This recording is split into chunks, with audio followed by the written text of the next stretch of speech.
We've been in Hebron for 20 years. We lived in Beit HaShalom. We have 7 children, 6 grandchildren.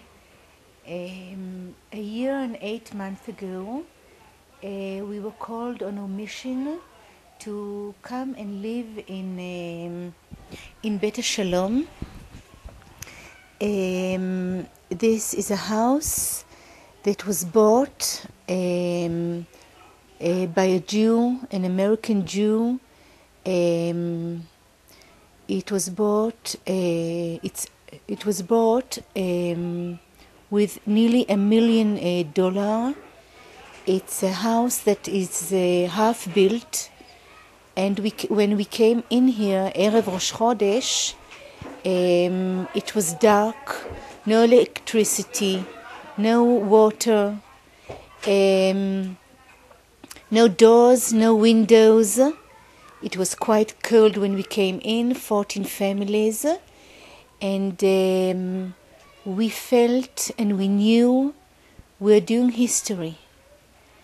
Everyone knows that the last few years our government is giving away Eretz Israel, and not just giving away Eretz Israel, but giving Eretz Israel to our enemy, and destroying Eretz Israel, and taking Jews out of their houses, out of their homes, and giving away their land to our enemy.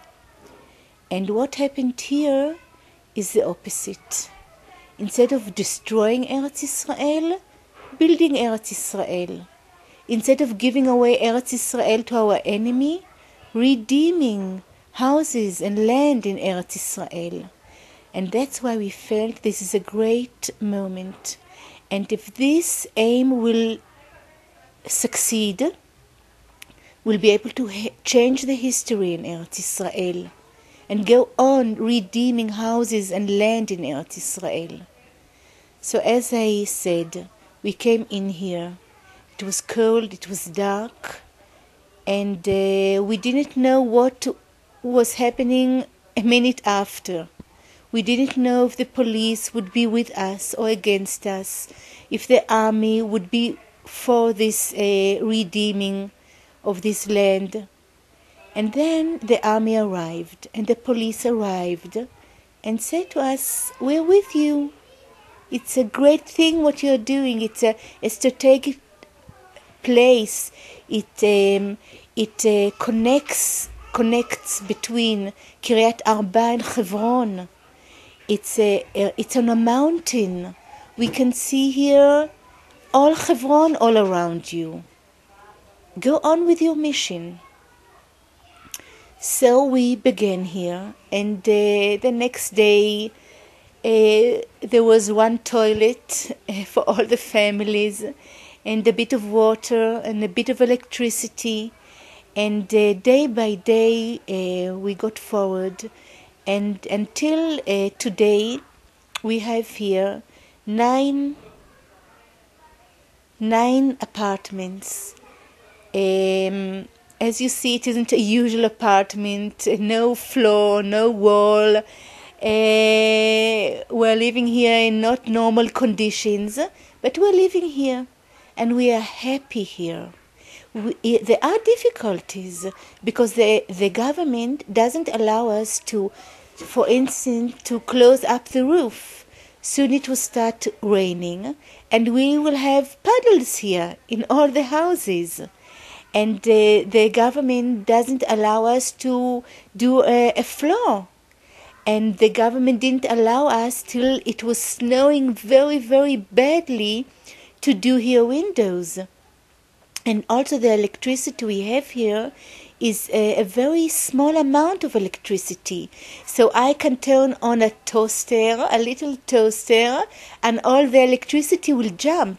So before I turn on my oven, I have to check who else is using an oven in the same minute, so as to keep on the electricity.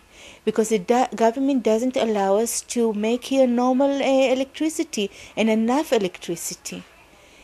It sounds difficult, but it isn't difficult, because our neshama here is so high. We feel we're in such a great mission that we don't feel the difficulties. And we only hope and pray that we'll be able to go on living here. And Be'ezrat Hashem, we shall succeed. I feel that our government thinks that she can give away Eretz Israel for all sort of politic thoughts and politic plans, or can give away Eretz Israel because our enemy that wants all our country and our enemy that wants to destroy us here, they say we want part of Eretz Israel, we deserve parts of Eretz Israel. So our government thinks, yes, we must give our enemy these parts of Eretz Israel. And I can't say exactly why they're doing it, but I can say for sure they're so far from connection to Eretz Israel, and their thoughts are politics and money, and they're chained the government, and they want to be chosen for the government. So they think they can deal with Eretz Israel. But Eretz Israel doesn't belong to them. And if they'll go on dealing like this with Eretz Israel, they won't go on with their mission as a prime minister or all other jobs that they have. They won't go on, because we can see that every person that gave away Eretz Israel or talked about giving away Eretz Israel very quickly was out of his job, or even worse than that. How do you think we can convince, persuade people to change those thoughts? I think if we'll go on being determined, and we'll go on holding Eretz Israel with our two hands, yes, instead of our government, instead of our army that gets orders, terrible orders from our government. So they don't fulfill this mission, so we shall fulfill this mission. And I myself, my husband, my children, and thousands of people that believe that Eretz Israel, all Eretz Israel, belongs to us. And all the years, 2,000 years, Am Israel prayed for Eretz Israel and prayed to come back to Eretz Israel. And now we are here, and look what's happening. And although we are not many, they're much more than us. And they're much stronger than us. They have the army, they have their horses, they have their lots of strength. And what are we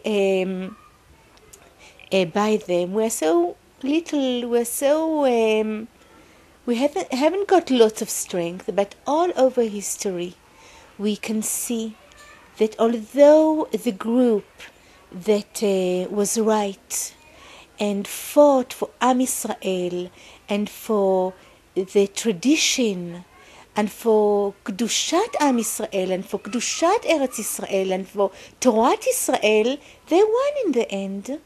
And also we, Be'ezrat Hashem, we shall also win. And they will have to change their way, and they'll change it. I'm sure they'll change it. And in the meantime, we must be strong. We must be determined, and we must go on this mission.